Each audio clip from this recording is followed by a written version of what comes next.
Because apparently a historic life-changing referendum wasn't enough, UK politics are back at it again. I have just chaired a meeting of the Cabinet where we agreed that the government should call a general election to be held on the 8th of June.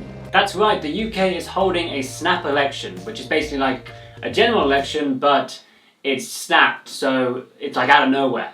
This is where our country will go to the polls and vote for who they want to represent them in government. We don't elect a president, we elect members of parliament, also known as MPs. And whichever political party gets the most MPs elected, they become the party in power, and the leader of that party becomes the Prime Minister. That made sense, right? Another way this is different to the presidential elections in the US is because it will all be over in less than a month. That's right, by the time Cars 3 comes out, the winning party will already be in power. One of the main reasons for the differences between the US and the UK elections is because the UK Electoral Commission sets very strict guidelines when it comes to campaigning. For example, there are limits on how much a party can spend in certain elections. To put this into perspective, estimates suggest that the 2016 election in the US costed $6.8 billion. I mean, I think these two said it best. Jeez! Whilst here in the UK, when we had an election in 2015, it costed around £39 million, the equivalent of just over $60 million. So a lot of money, but nowhere near what America spent on their election. Now, of course, America is a much larger place and you need more money to run a campaign. Also, a big cost of US campaigns are the TV and radio ads that a lot of the candidates do. Here in the UK, there is a ban on TV and radio political advertising. So that means we don't get ads like these. Congressman Gary Peters and his buddies want you to believe I'm waging a war on women. Really? Think about that for a moment.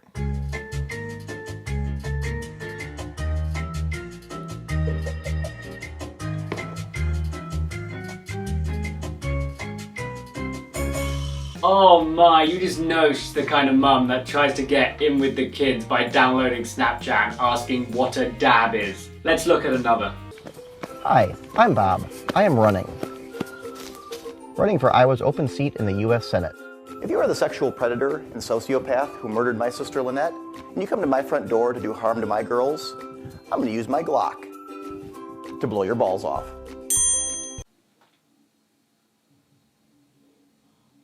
Anyway, back to the UK. This snap election was called by our current Prime Minister, Theresa May. Why, you ask? Well, now I have concluded that the only way to guarantee certainty and stability for the years ahead is to hold this election and seek your support for the decisions I must take. Or to put it differently, I wasn't actually elected by the voters and I'm sick and tired of being called an illegitimate Prime Minister.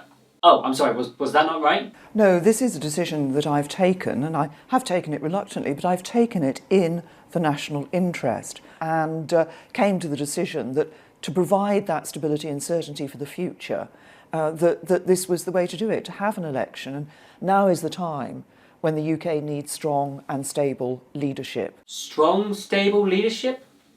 Where else have I heard that? When you have the strong and stable leadership that delivers a strong economy. People in the West Midlands have the opportunity to elect the strong and stable leadership of a Conservative government. It's only possible with a strong economy, and that's only possible with a strong and stable government. Ah yes, of course. Anywhere else? Strong and stable leadership, a strong and stable government. You will only get that with strong government. If you've got strong and stable leadership, strong and stable leadership. This is funny because the last Prime Minister tried to push a phrase like that and it didn't end up too good. We are stronger, we're safer, we're better off if we stay. I believe we are stronger, safer and better off inside a reformed European Union. The British people have spoken and the answer is we're out.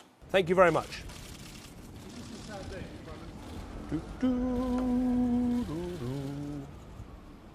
Right. Now what a lot of experts are saying about this election is Theresa May never would have called it unless she knew that her party, the Conservatives, were going to absolutely smash it. So the seemingly likely outcome of this election is that the Conservative Party are going to win a majority of the seats in Parliament and Theresa May will remain the Prime Minister. So who are the opposition? Well, the official opposition party is the Labour Party. They are the liberal left to the conservative right. Who are they led by? Mr. Jeremy Corbyn. An interesting guy. Can you guarantee today that you will be the leader of the Labour Party in the 2020 general election? I've been elected twice to lead this party. I'm very proud and very honoured to lead this party. All my energy is going to leading this party, campaigning for this party. You'll be leader in 2020 without... I'm carrying on as leader because I'm determined that we will deliver social justice in this country, promoted by a Tory government that frankly doesn't care. Definitely be leader in 2020. I've given you a very, very clear answer, yes.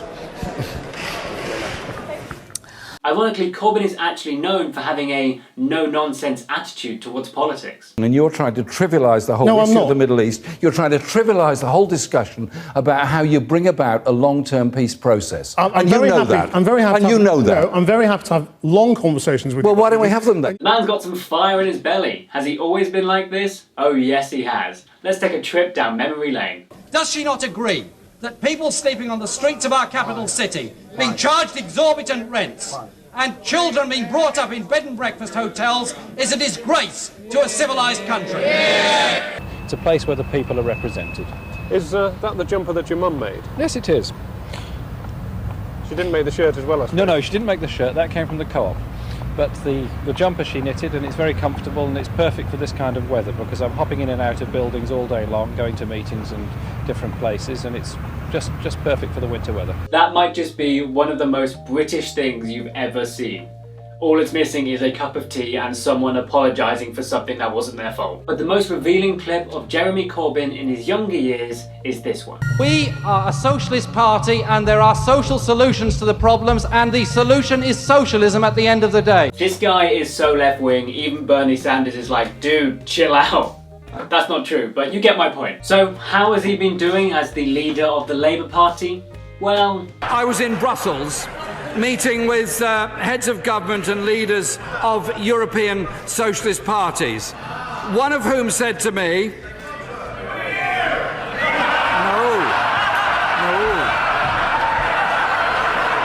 no, what they said,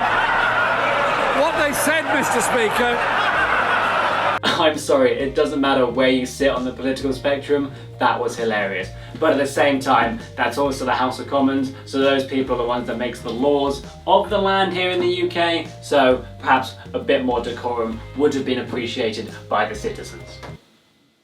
But that's just one person's opinion. So unlike in the US, we have more than two parties that are serious contenders for seats in Parliament. But for now, I'll just focus on four minor parties that are actually likely to win at least one seat in this upcoming election. The Conservatives and Labour are the main two parties, but let's take a brief moment to look at the leaders of some of the others. The Liberal Democrats are led by a man named Tim Farron. This man looks uncomfortable in every picture that has ever been taken of him. This guy is genuinely incapable of taking a good photo. The internet is full of hilarious photos of Tim Farron. On the Liberal Democrats website, his own party's website, his bio is obviously accompanied with a picture, and this is the picture they went with. You can almost hear the noise he's making. It's definitely just like a look at him!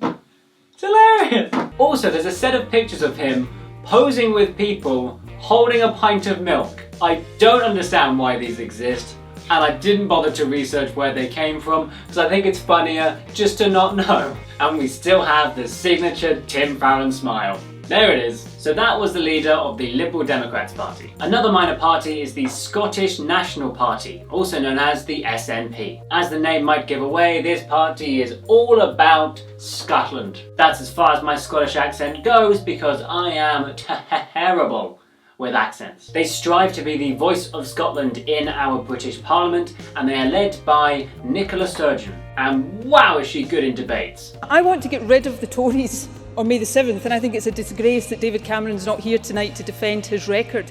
But I want to see...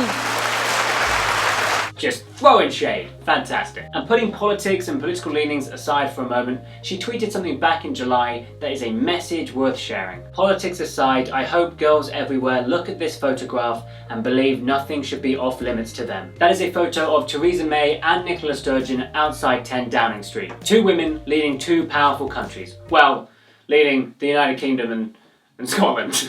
But this is a message that needs reaffirming in a time where the President of the United States is a man that bragged about sexually assaulting women. And just to confirm this message, here's a nice piece from Hillary Clinton. And to all the little girls who are watching this, never doubt that you are valuable and powerful and deserving of every chance and opportunity in the world to pursue and achieve your own dreams. There is another minor party here in the UK called UKIP. It stands for the United Kingdom Independence Party. They were originally set up to advocate for the UK to become independent from the European Union. So for UKIP, last year's referendum was what they've been trying to accomplish since their beginnings. This was perhaps best described by former leader of UKIP and man with punchable face, Nigel Farage. Let June the 23rd go down in our history as our Independence Day! Although I think George W. Bush put it best with that banner, mission accomplished. So who's the current leader of UKIP? A man named Paul Nutter. Paul Nuttall. N-U-T-T-A-L. Slip of the tongue, my apologies. So now that the UK is leaving the European Union, let's see what policies UKIP is now advocating. The UK Independence Party is calling for new measures against, quote, Islamisation of the country ahead of June's general election, and it wants a ban on burqas as well as Sharia courts. Well, that's according to party leader Paul Nuttall. Ah, a burqa ban. Okay, here's the thing, Paul Nuttall. I will happily debate ideas with those that disagree with me, but a burqa ban is a disgrace to our multicultural nation. If we should be banning any item of clothing that shouldn't be allowed to be worn in public, it should be that horrendous tie. Moving on. I don't want to spend any more time talking about this guy. Now the final party worth mentioning is the Green Party, a left-wing party that, what? They only got one seat in the 2015 election? But do you remember their campaign ad? That there's only one party that stands by its beliefs, while every other party seems so similar. It's like they're in harmony. Have you ever wondered why I sound just like my deputy? Come on, Eddie, join the band. Come on, Eddie. Public won't know what to do. When we all agree upon political harmony. This rejected SNL music video was one of the meanest ads I think I ever saw in the 2015 election, and it's not even that bad. They're just like poking fun at the other parties, so going like, oh look, they're similar, but this ad is all topped off at the end with this line. We are in the strongest place we have ever been. And they go on to just get one of the 650 seats there are in the House of Commons. Whew. So there you have it, a quick rundown of the snap election that is coming up in the UK. But don't get too excited. If the experts and the polls are to be believed, then the Conservatives are going to sweep this election, Theresa May is going to stay the Prime Minister, and it's going to be a very anticlimactic election. But after a year of Trump and Brexit and the experts and polls saying neither of those things are actually going to happen, who knows how this election's actually going to go down. If you are in the UK and are voting age, please do register to vote. The link is in the description if you don't know where to find it, although if you typed into any search engine, register to vote UK, I'm sure you'll be able to find it. And of course, please do vote in June. Democracy works best when as many people vote, because then you get the best representation of the country. Politics 101 with Owen. Thank you very much for watching. My name's Owen, and I'll see you in the next video. But until then, spare a thought for Tim Farron, because this is a genuine photo that exists of him on the internet. Thank you very much for watching. Hope you've enjoyed it, and I'll see you in the next video.